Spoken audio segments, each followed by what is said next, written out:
Deuxième céréale la plus consommée au Bénin après le maïs, le riz occupe une place de choix dans l'habitude alimentaire des Béninois. C'est donc une filière assez importante pour l'économie du pays.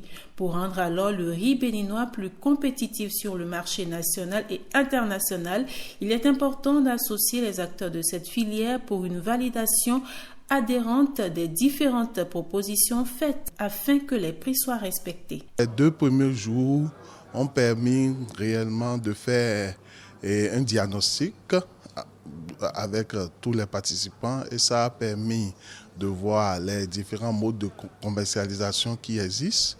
On a trouvé principalement 3 modes de commercialisation. Il y a la commercialisation groupée sans contrat, il y a la commercialisation groupée avec contrat et la commercialisation faite de manière individuelle.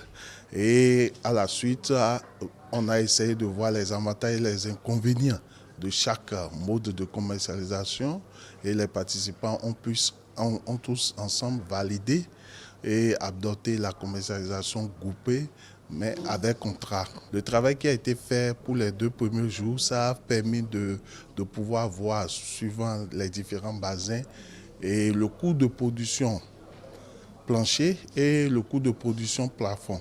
Et ça, déjà, ça fait partie des déterminants pour pouvoir fixer le prix du paddy. Cette rencontre a un sens particulier pour les responsables de la société béninoise de transformation de riz Sobetri.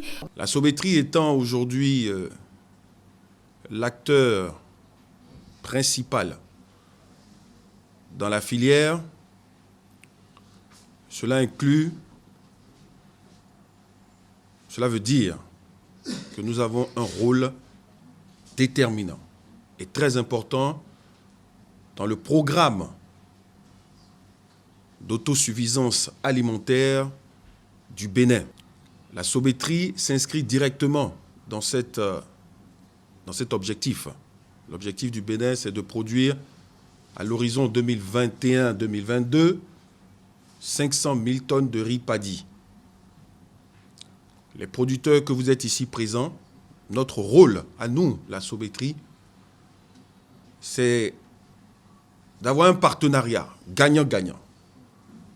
Nous sommes là, c'est pour participer au développement de la filière riz et donc d'être un agrégateur complet, de vous aider à améliorer vos rendements, améliorer les champs, améliorer la qualité du paddy qui sort de nos champs. Il faut noter que par an, la production rizicole tourne autour de 150 000 tonnes et c'est la commune de Malanville qui fournit près du quart du stock national.